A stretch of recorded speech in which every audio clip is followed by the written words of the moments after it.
Bring my plastic doll with me too. Okay. Oh, Paula. Okay. Act natural. I'm acting natural. What do you want to know now? I want to see what's the point of this fatherhood. I'm talking to You you. tell You me. act natural. Yeah, I don't get it. The other one on the other side of the town is almost how much? 67 miles from here. You go over there having fun. What I get from it?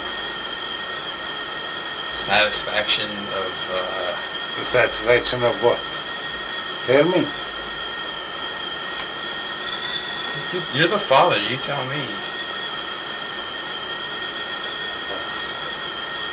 I don't know what to tell you. I don't know. That's the only thing that I hope you become successful and make fortune and have mirrors with the golden frame, this and that, and that the rich man take care of me.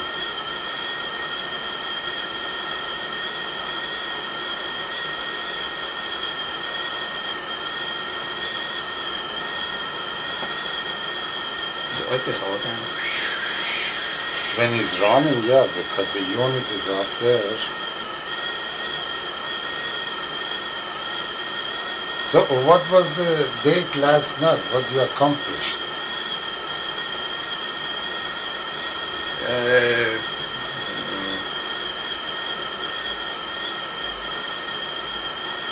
Okay.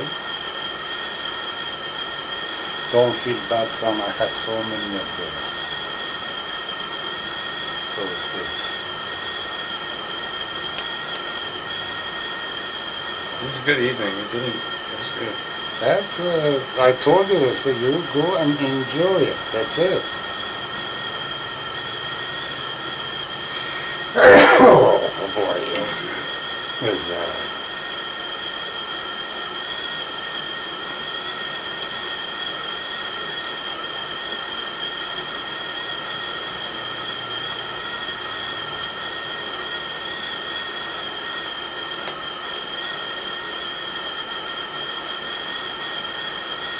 so Oh, really? What is the point of fatherhood?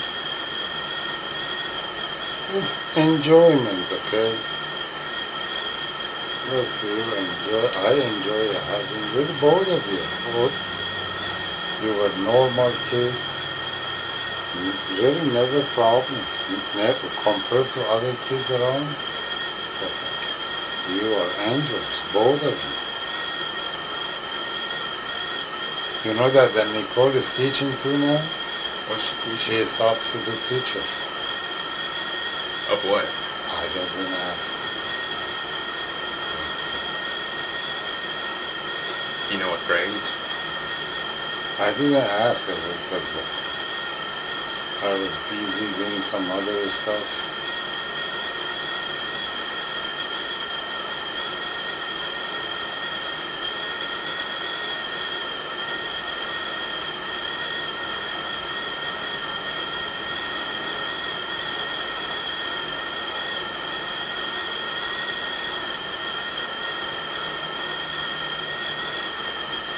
How does that look? Oh, I had the same picture with you when you were a baby, but I was much younger and Me much too. better looking. I had almost the same picture with you and with me and your brother. Oh, at that time you were such a small. You didn't have glasses, and you didn't have hair on your face.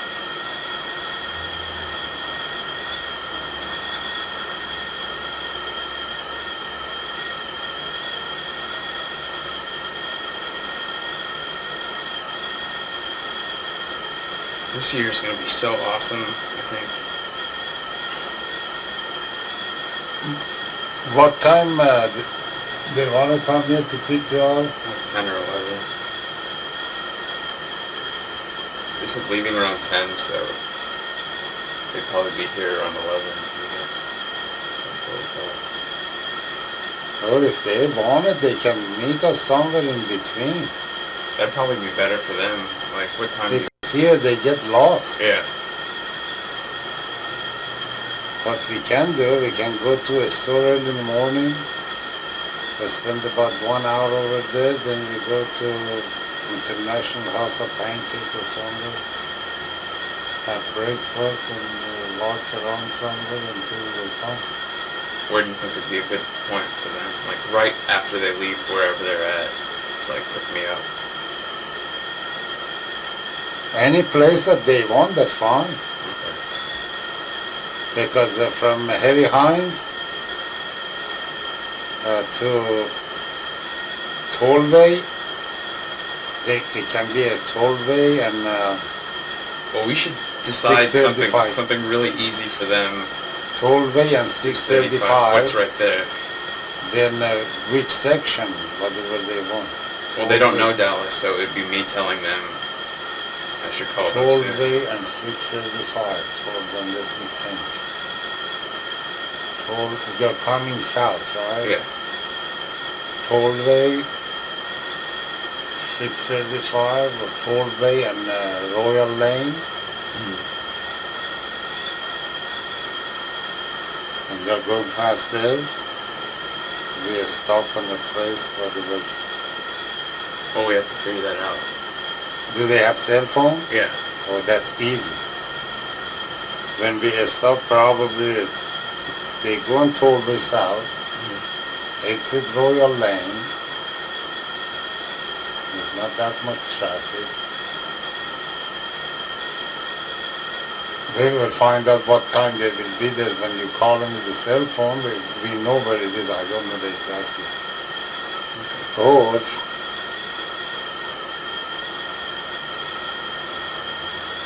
Royal Lane or Walnut Hill, or there's so many exits.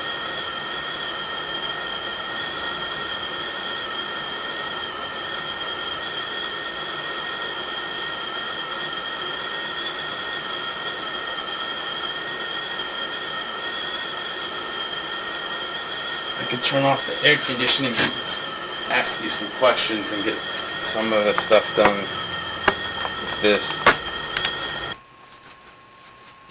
What's one of the good stories that you tell me? About what, sir? Iran. This is a long time ago, really. I don't have that much. I don't remember that much. It's so many years ago. Almost 29 years ago. It's a long time. So what kind of, what do you want to know?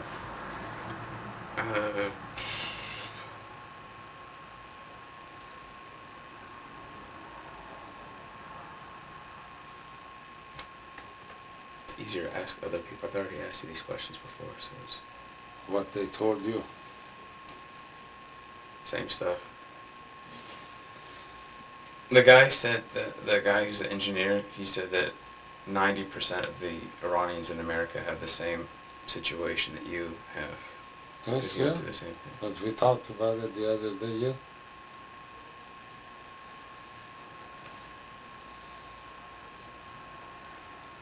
And some people, even they came here, they started to make good money and they lost it. There is a guy who's working for me now. He used to make $1,300, sometimes more a week. He lost all of them. Poor investment, the spending for this and that. But America is a good country. You can survive. A lot of them, they make it. If you have a little money and use your brain, you will make it.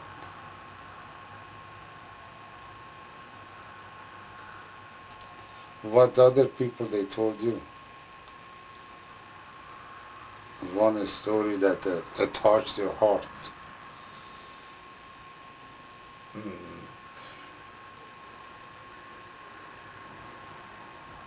I don't know.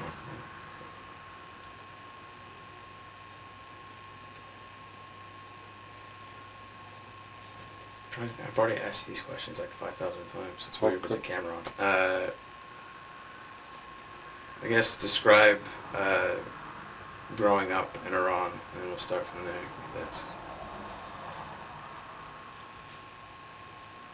Tell me, what do you mean? like just simple things you remember about growing up. Oh, growing up, it was a very simple. We didn't have that much luxury items, but we had a loving, caring family. So how does it compare and contrast to what you see in America? The contrast, people really that the main issue, divorce is not that common. And really, when you look at the percentage, is so low. And family, they are so close to each other, so connected, and really that mom and dad, they take care of kids, are so good. Whatever they do, really, that's for their children. Oh, there are some exceptions, but it's not that normal. Overall, it's very family oriented. All the brothers and sisters are so connected and close to each other. You don't see that much here. That, oh, you see it, but not that much. So much divorce or kids, they spend the weekend with dad, Monday through Friday with mom, or vice versa. Is not there.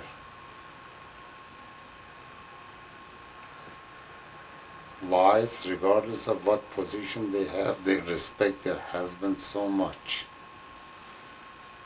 What parts of the culture and just life over there do you think have transferred from there to here with you, or what has been lost, do you think? Religious part of it is almost lost. I was not that religious to begin with,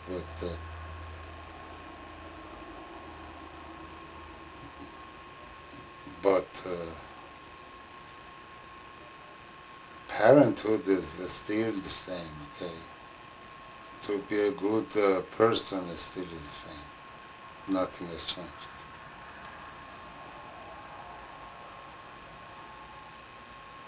But when you come here, you look at different world. Okay, you are not that narrow-minded that everything around you is just religion, religion, religion. You go beyond that. Freedom of expression is much proof. Telephone's ringing. He's ringing.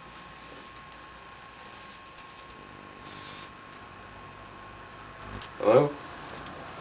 Yo. Sorry. What happened to his truck? They got rid of it.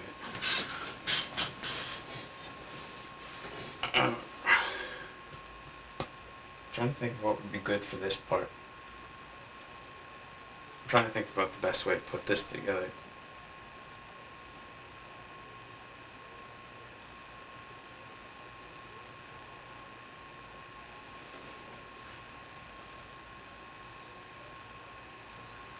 It was funny, the guy was talking about how Iranians are really successful. He's like, always like the second from the top is like, you'll find like an Iranian. And then I'm like, why is it never at the top? And it was just kind of interesting because he brought up how you can be successful to a certain point because it's still You're a minority. a minority. So, and then the other guy at the TV station said that Iranians they don't really have a community.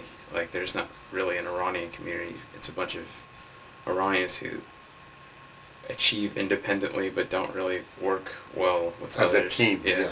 They're not team players. Why are they not team players, do you think? Why they're not team players? I don't know, because they have different opinions, they have different culture. The partnership is not in Iranian or in Middle Eastern culture. But like throughout all of history, Overall, when you look at it, all of people, they have, let's say, a small shop, okay, one owner. Or if it's a bigger shop, is a father and son. Or father and son and son-in-law, something like that. It's not really as a group. They are not good except it comes to political there. yeah, it just They seems. can get together against a regime very fast. So do you think that that's a problem? Like during the time of the revolution, like there's a lot of Iranians over here that they could have worked well together to, try to improve their image or speak in one voice as opposed to That's it. having people Hmm. like try to be quiet and not be offensive. Like how was it? They were different groups. Some people, like a bunch of them, they were, here in America, they were silent majority. And they were a bunch of them, they were activists. They were communists or pro-communists or socialists and religious. But overall, most of Iranian people are or they are small groups. You go to Kamal House, we are a small group. We are there almost all the time. Every year is, or somebody else's house is the same thing. They're different groups. They're not one So there's no like big pool. group Yeah. pool of Iranian people that they're have a big voice. But is that like a traditionally Iranian thing, like going all the way back, or is that like as a result of the things that have been going on that you don't want to be too loud? That is a cultural. That's a very, we are not big group people, like except when it comes to the religion, you go to the mosque, you go as a group. Most of the Iranian mosque is full all the time. What do you think are the big misconceptions that other people have about Iranians? Oh, mass media has a lot to do with it. They portray everybody as a terrorist. Everybody is against America. That's not true. Are there any stereotypes you think that are true about Iranians? Iranians or Middle Eastern or nobody is really against American people. Nobody is against you. Nobody is against John. Nobody really. They don't know what they are against. They are against American policy toward the region. These are totally different things. But whatever they do, it turns against the poor American people too. Those people that they were killed on September 11, they were innocent people like you. They have nothing to do with the situation in Iraq or Afghanistan or Saudi Arabia. Innocent people. Do you feel the pressures increased on Iranians more so now than during the time of the revolution in America? Like, is there a bigger concern or? I didn't feel nothing. It was the same thing that was 20 years ago. It was the same thing that was 30 years ago.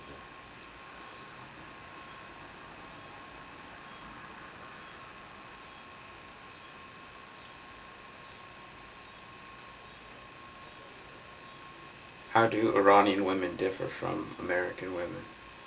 What sense? Just overall, just broad generalization.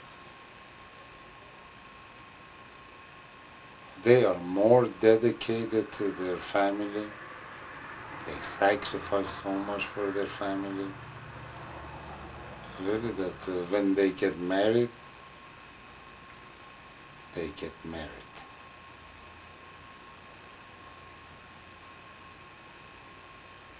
It's like traditional, any country that you go, or Islam or Christianity.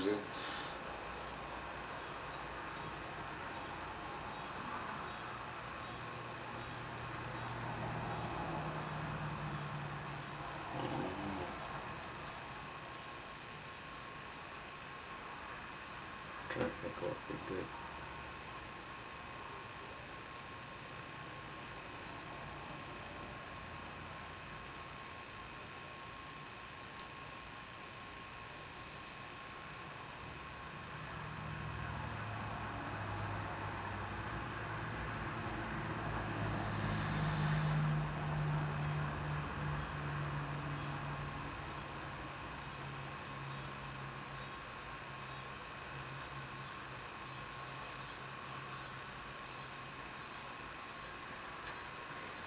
What's so funny?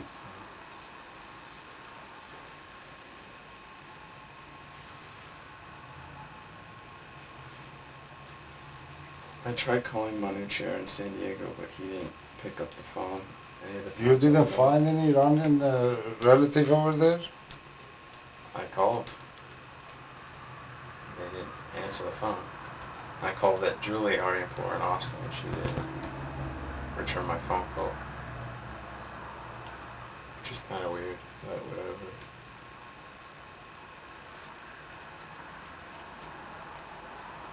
I think Julie is Manucher Arianpour's daughter. Okay. I might be wrong. I'll try calling her again. Maybe I got the wrong number wrong. She's much older than you are.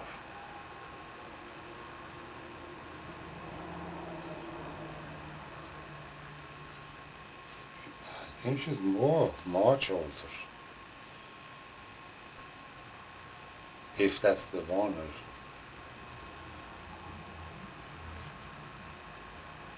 Do you feel more American than Iranian? I'm 50-50.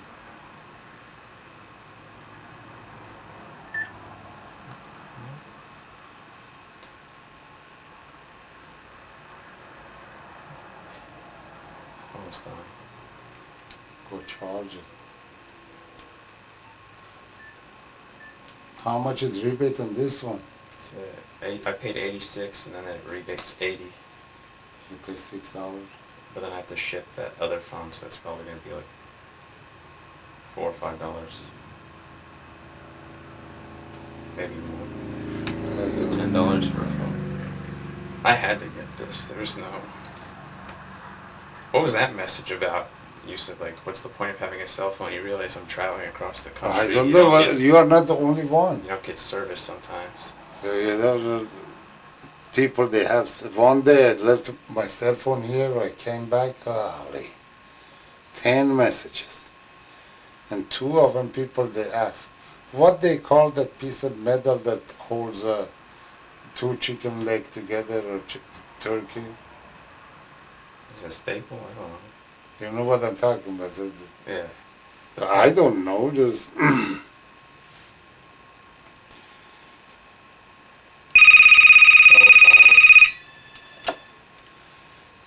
Hello? Hello? Yeah. What's up? Turn it off then. He's working on a documentary.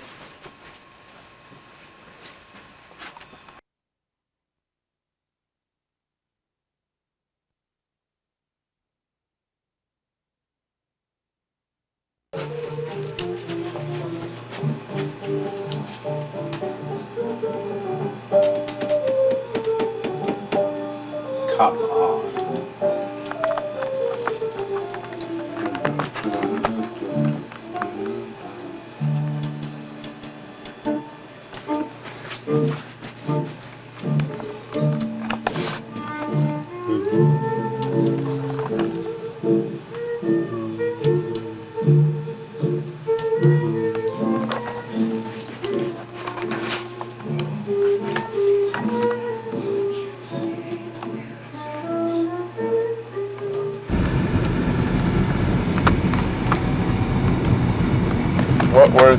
the circumstances of you coming to America? How many times? I don't know, but I didn't have a video camera with me when I asked. What do you mean? Like, what were the reasons? What was the plan? Plan was to come here to go to graduate school, get a master or PhD degree, and go back home.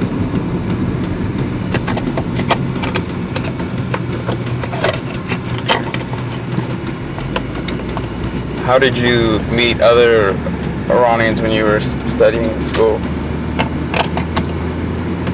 Here in America? Yes. Anytime you go to graduate school or undergraduate school, a bunch of Iranian, they used to study English or other subject, and you meet them there.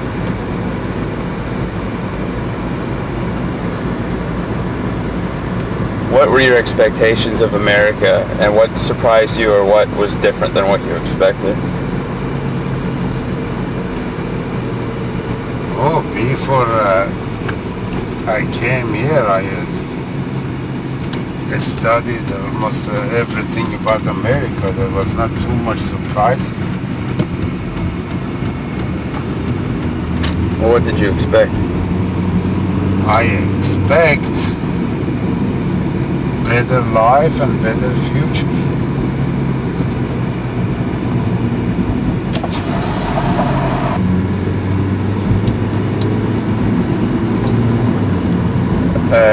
How did you follow the revolution as it was going on while you were in America? Oh, watching the TV every single day.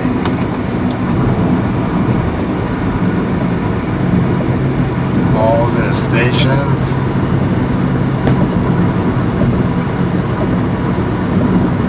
Every single day to see what's going on.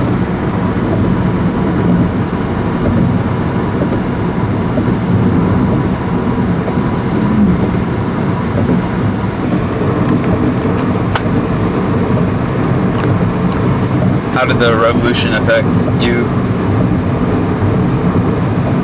How the revolution affect me?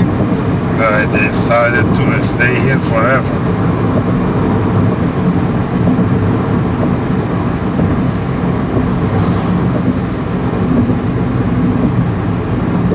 Oh, that was almost before revolution that I went back home just to go back to work and rent an apartment, a place to take your mom and your brother with me there. Then I went there, so that's not the time and the place to be at that time. Military soldiers all over the city, curfew almost every night, and then I decided to come back. It was not a very pleasant experience, but it was something I had to do.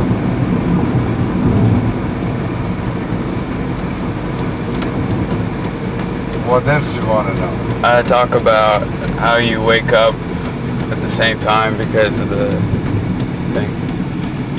Oh, that's not related to that issue, but our house, it was really was next to a mosque, and every day, 7 days a week, what they call for pray. Around 5 o'clock in the morning before sunrise, the speaker people, somebody calls for prayer, and they have to wake up and pray. And then still I wake up every day at 5 o'clock in the morning. That's the result of being next to a mosque and living in a religious society. As a matter of fact, they had to pray minimum as 5 times a day, but you can combine it in 3 times. One early in the morning, one at lunchtime, and one in the evening. What else you want to know? Talk about how different people reacted to the revolution as it was going on while they were in the United States, like how some supported. We had different people, religious people that they wanted Ayatollah to come to power. We have another group that they call them, I think, Mujahideen. They had left wing of Iranian revolution, and then we had people like us that we were waiting for a democratic government comes to power, and they were Shah's group. But at the end, I think those left wing and religious group, they combined and toppled the Shah.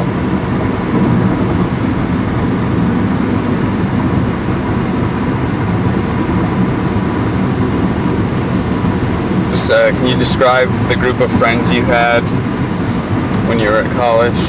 Well, most of the people that we knew, all we were not really politically active, that we were watching and waiting to see what will happen. Most of them, they were not happy with the Shah regime, and they were looking for a better regime to come to power, but it didn't happen. As Ayatollah said, Khomeini said that he doesn't want to stay in power forever. But when he came to power, he stayed, he changed his mind.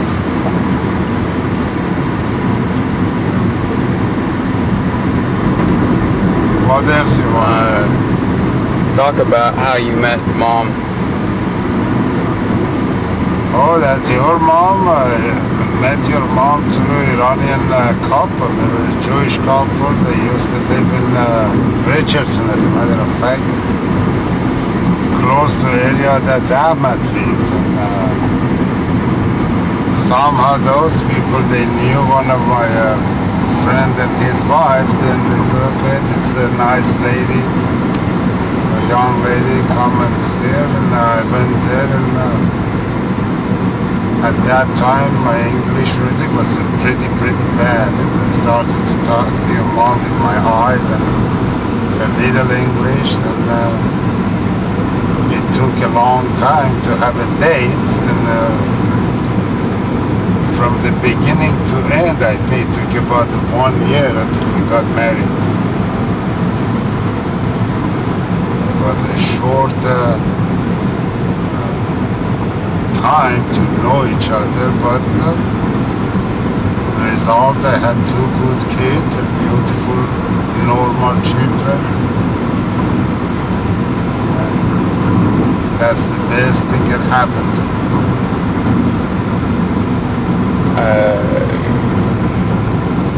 How did you go about, how much English did you know before you came to the United States, and then how did you go about learning it when you were here?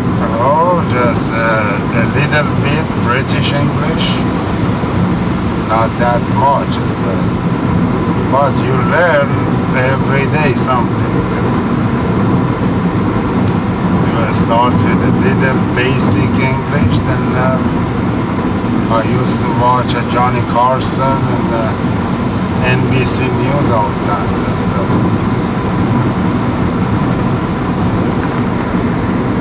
But you can learn how to read much faster than you can understand and communicate. Reading is easy. You go look at the book, find the meanings, and then you go. Any funny stories about like cultural differences or anything? Somebody saying something, or? Yeah, as a matter of fact, I went to a dancing one time, and this beautiful black lady was over there. She asked me to dance, and I said okay. Then in the middle of the dancing, she told me, let's go to my place, I want to give you a head.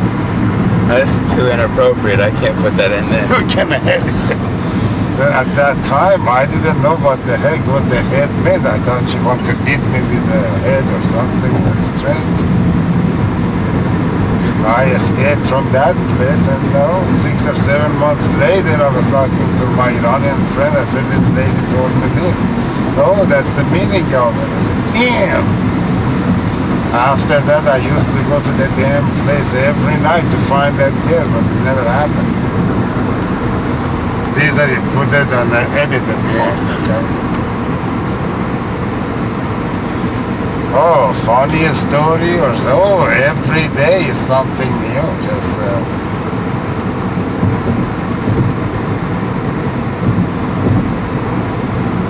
as a matter of fact, life was people. They were much friendlier. They were not scared of foreigner that much. And I was in Macomb, Illinois, with 2 other Iranian guys. And from there to New York and Washington, just we went to what they call it, hitchhiking. So go there, and everybody was so friendly. You don't see it now anymore. And you tell me that your trip was cheap. Ours was much cheaper. Anywhere that we went, find that cheap hotels, this and that, and we didn't pay any money for gas, nothing. And we were stupid. They could kill us. Let's go, okay? Where are you going? Chicago, okay? New York, okay? What do you miss about Iran? Oh, Iran, regardless of what we say and what we do, how much we love America or this and that, it still is part of our heritage. And I miss flavor of fruits and flavor of food. Everything really has natural flavor. And that part of Iran is so romantic and so beautiful. When you go around Caspian Sea, just beautiful. One side you have mountain, on the other side is Caspian Sea. Beautiful place, beautiful place. What do you not miss about Iran? What I didn't miss about Iran is bureaucracy is totally different. Corruption is too much.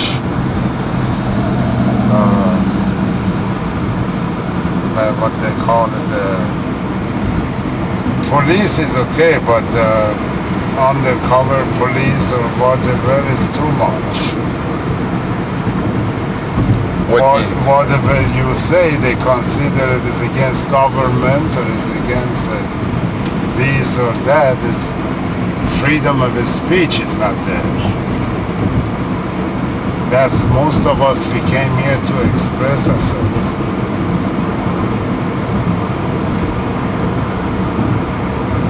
What do you like and not like about America? Now, at this time, really, I like almost everything about America. Half and half. Half of my life was in Iran, and half of it is here. Almost, I'm more Americanized now than I can imagine. In what ways do you believe you are Americanized? See, I accept American culture all the way. American way of life, American culture.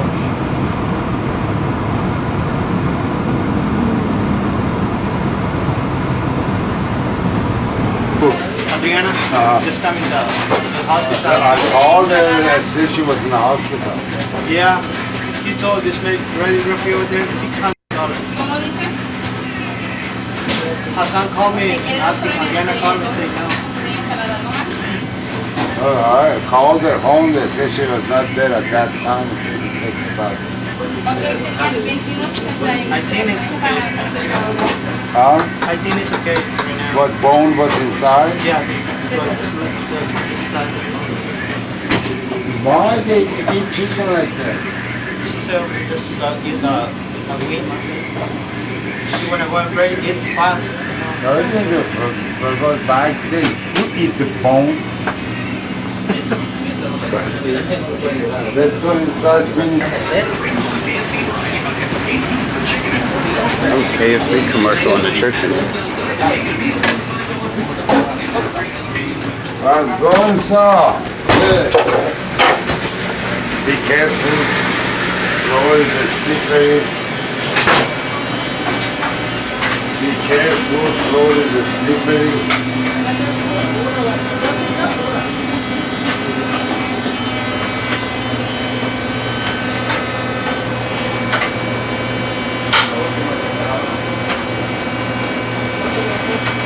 Oh, amigo.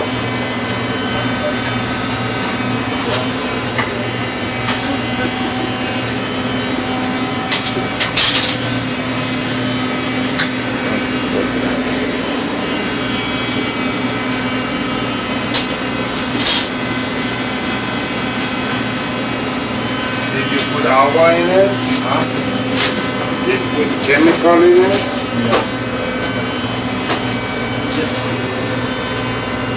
What? Do you know what is the code for boiler? Yeah, that's is ready. This is you put it on the boil out mode? Yeah. Oh, for the code to boil out. Uh-huh. Yeah. And what do? You just add water to it?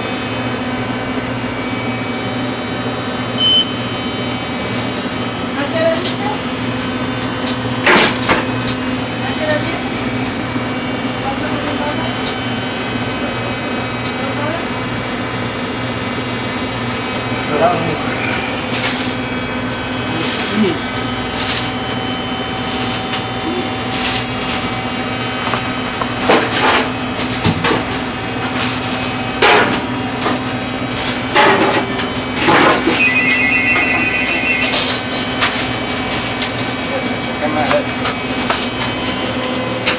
Hello? Hello? Hello? No, Crystal, you have wrong number. Oh.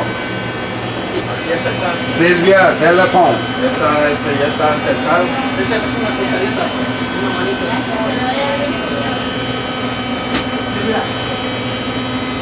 I will bring that guy this week.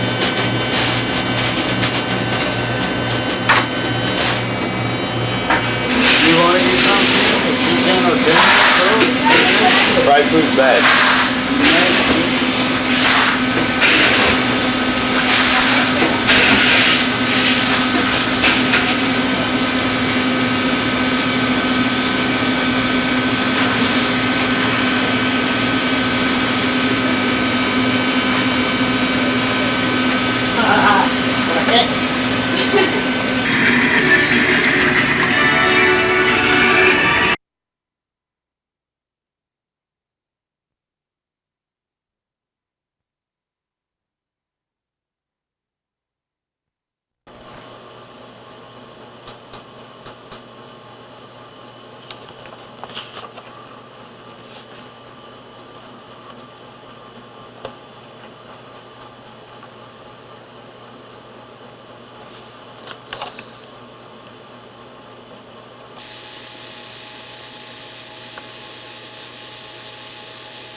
if you could please explain the circumstances of you coming to America, and when, why.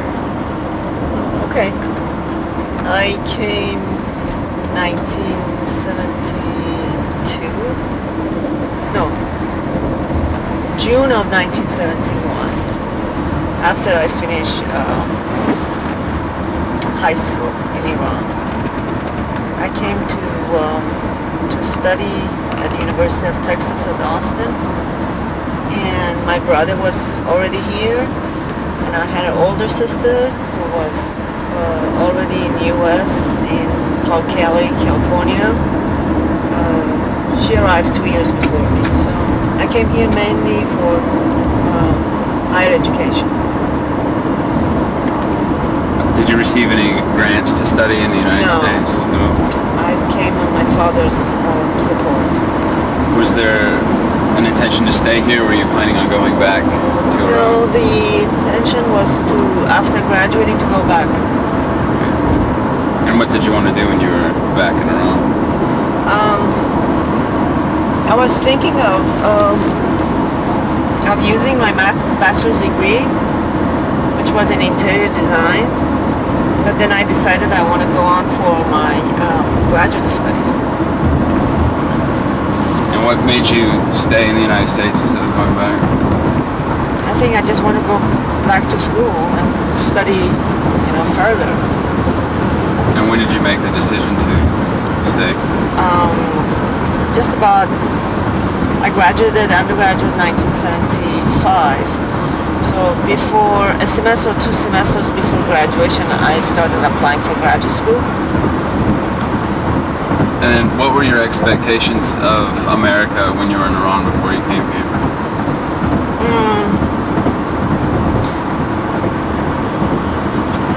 It was just something that is a place that you can further your education. And I knew that at that time they had a lot of Iranian students and other students from the Middle East. I don't think I expected anything, different than just going to school.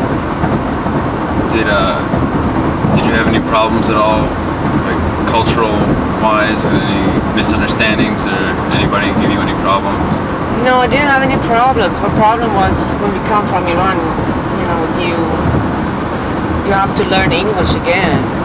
And the only problem was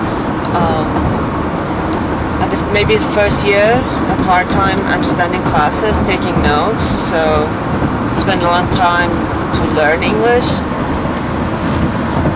I think that was the most problem. What do you think that you've maintained culturally from Iran, and then what have you sacrificed in coming to America? I think once you grow up in a place up to the age of 18 and 19, there are certain things that you don't change. Like, for example, family, closeness to the family, being in touch with your relatives and so forth, and certain kinds of food habits, and for me that would never change. But in terms of the learning some new stuff, then you have to learn that here when you come, you have to act more as an individual rather than relying on other people to get things done for you, because it never works. So that's one thing that I guess most people will learn, that you have to learn to do things on your own rather than expecting someone get it done for you. So your expectations are different.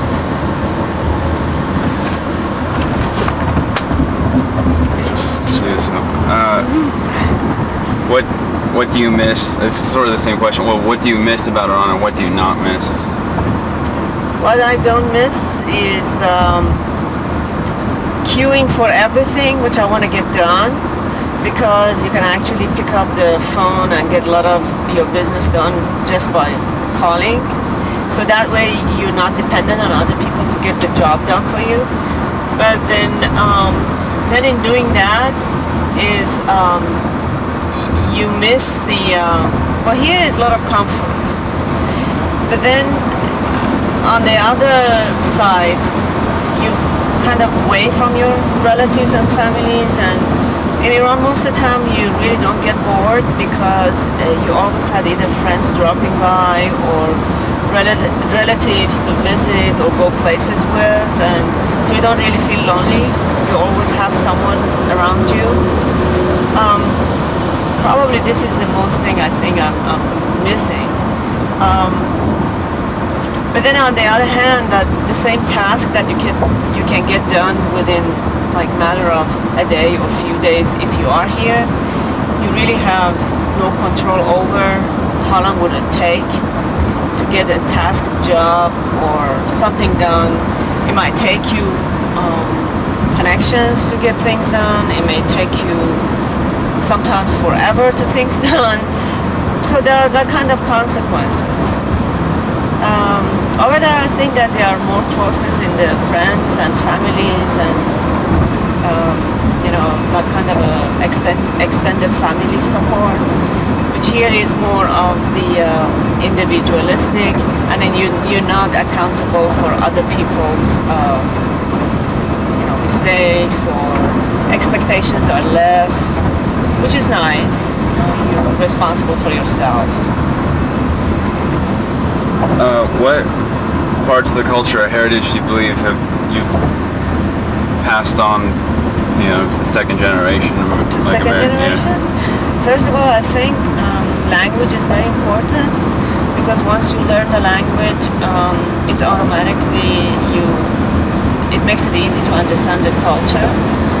So I guess from that perspective, I pass that heritage, teaching Farsi to my children, and then maybe by the same token, some of the closeness in the family relationship, that the family means not only your father and mother and your sister and brother, but it means your extended cousins, and it doesn't matter how far they are part of you. So maybe some of the values of the family.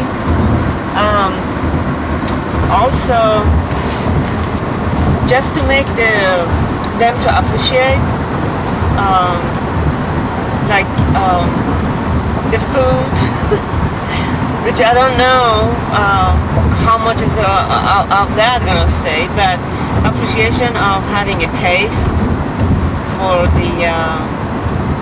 the food, appreciation of music, and hopefully when they grow older, they will see the value that having more than one culture it makes the person a better, well-rounded human being, because there are always 2 or 3 different ways of looking and understanding the same issues. Do you feel more American now than Iranian, or do you feel... I kind of feel in between, because as I said, when you grow in a culture for 18 years, that will never separate from you. So I never feel uncomfortable going to Iran, because it doesn't matter how long I stay here, it always comes back to me. I'm very much culturally aware, and there is nothing that I think when I go back to readjust, because it's automatically, I feel like I've been there for many, many, many years, and it doesn't matter that how long I stayed away, but it always is, to me it feels comfortable to go back.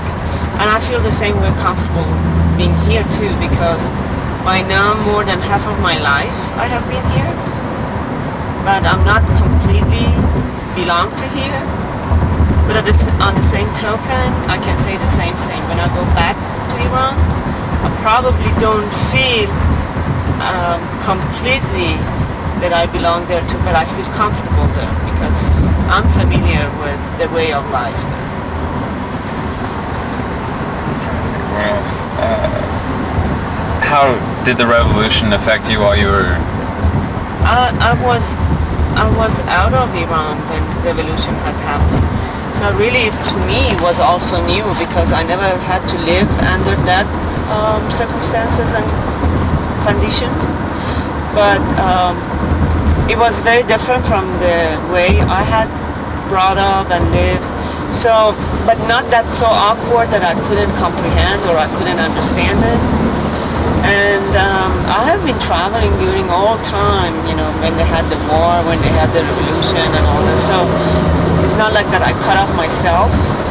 I have been going back and forth sometimes more than once a year.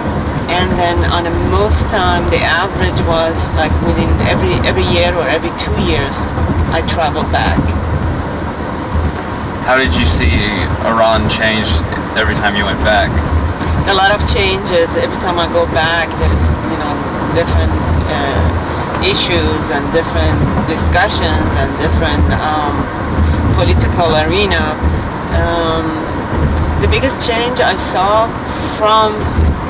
in comparison to when I was in Iran versus when I went back for the first time after revolution, was obviously with the look of the people and in the way they dress and the women and restrictions on many aspects of people's social life,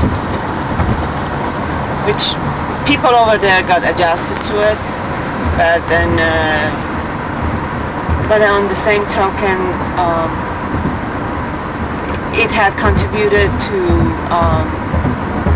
some issues like women's participation more in political arena, women's participation more in you know, social causes and so forth.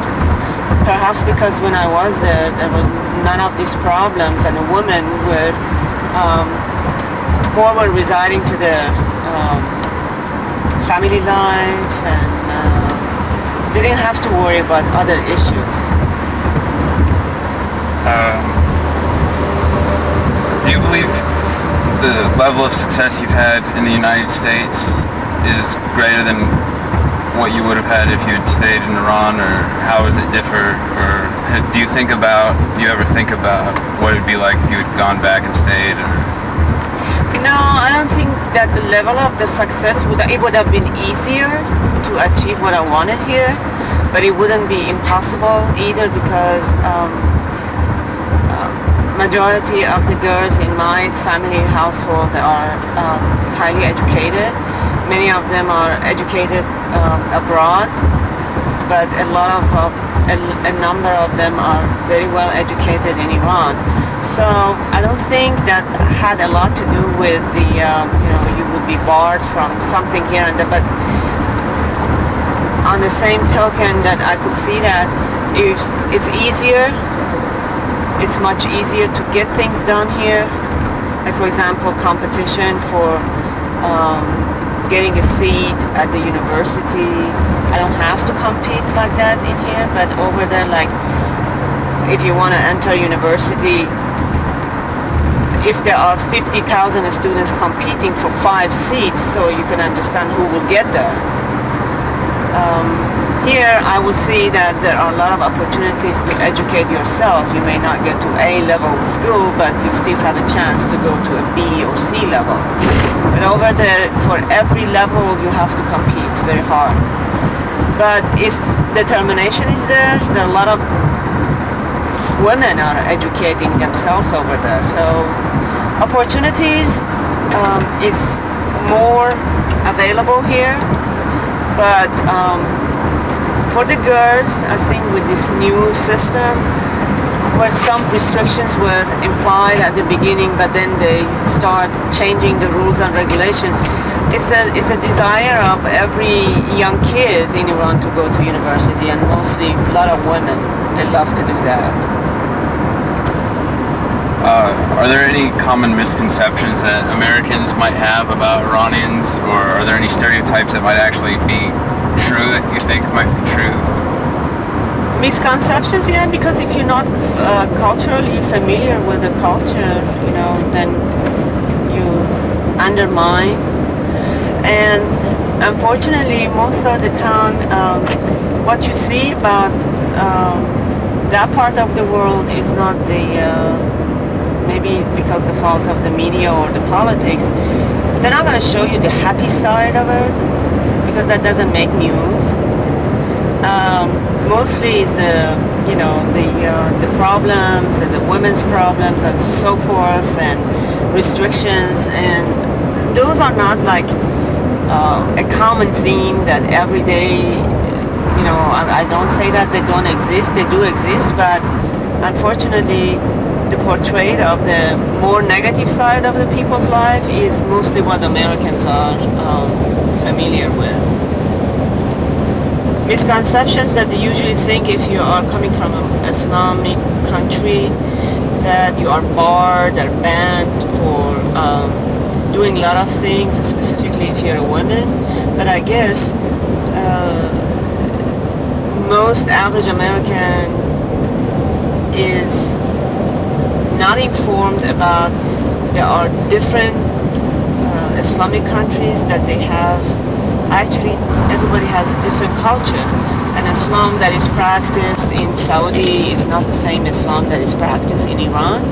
And most of the time, sometimes they ask naive questions of, oh, are you allowed to go to school, or do you drive, or questions like that. It could never cross my mind that if you live in Iran, you shouldn't be driving, or because they tend to compare every Islamic nation with the one that they are familiar with, and that's Saudi Arabia. But forgetting the fact that Saudi is an Arab culture and they have a culture of their own, versus the Iran is a culture. Culturally they are different, but they are Muslims. So some of these misconceptions that it's unless you really study or be familiar with various cultures, you always will be treated like the stereotypes. With an increase in conflict in the Middle East and Bush saying that Iran's part of the axis of evil, stuff like that, do you believe that there's a greater need now, more so than before, for Iranians to communicate with each other and have a stronger voice in America? Yes. And how do you believe they should go about doing that?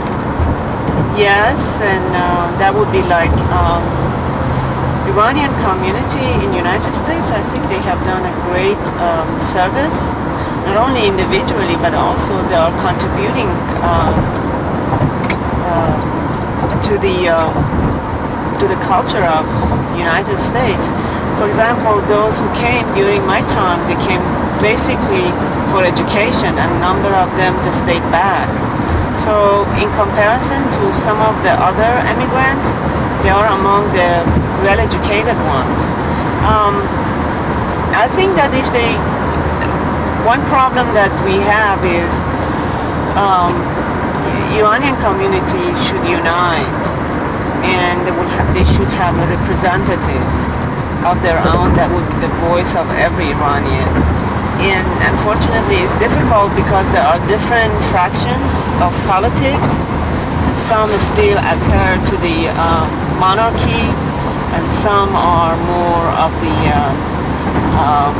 pro-Islamic, and some, that's not going to work. If you already small groups of people, you cannot have so many different diversity in terms of the politics. Most of Iranians are not as strictly religious. They adhere to the religion, but that is not the main issue. More, I think I see that in comparison to maybe many of the Arab, or maybe a larger number of the Middle Eastern people. They're more of a national identity. They love to be nationalistic, have a national voice rather than be representative as the Muslims. Because I'm talking basically about the people of my own generations and the people of my own equals. We never make the religion as our badge of identity, but rather we prefer to use our heritage as our badge of identity. Being Iranian is more important to me than being a Muslim, because that comes, in my opinion, that comes as a secondary issue. What makes someone Iranian in that sense? In that sense, if you are Iranian, means if you are familiar with Iran, if you speak the language and you have a cultural heritage. That is Iranian. But then in Iran, the Iran that I grew up with, during the time I grew up in Iran, we didn't have the problem when you're a Muslim or a Jew or you're a Christian or whatever. In my classroom, there would be sitting in numerous kind of Iranian people with various religion, and nobody was even was interested to know who's who. I had friends who were Zoroastrian, I had friends who were Assyrian, Armenian, Jews, and Baha'is. So, but when we would get together, we were all Iranians, and that the religion was not even an issue. What if there's anything that you wish that Americans or other people who are not Iranian, what would you like them to know about your people, the culture, and stuff like that? Like, if you had a chance to tell everybody, hey, it's like this instead of this, is there anything in particular that gets under your skin? No, understanding the fact that the other people on the other side of the world, they all are also having the same issues, problems, interests, and I don't know what to tell you, but the thing is, just like stereotyping is, to me, is the most dangerous thing. And by the way, this stereotyping is not one way, because when you have only access to certain videos and certain news and certain depressing, media exposure, the stereotypes also works the other direction too. Like some people in Iran that I have spoken with, they have such an ill opinion about the moral and the level of morality of the people in the United States that, and I don't blame them, because there's nothing else they have been exposed to except the Oprah Winfrey's show and those the weird characters that they get in some of those talk shows. And well, if you see that constantly, you think that, well, I see this every day, that means Americans are like that. And I think that what I wish is there would be more balance of the media exposure, and not only showing the worst part, but also showing something more of a balanced level and the middle range.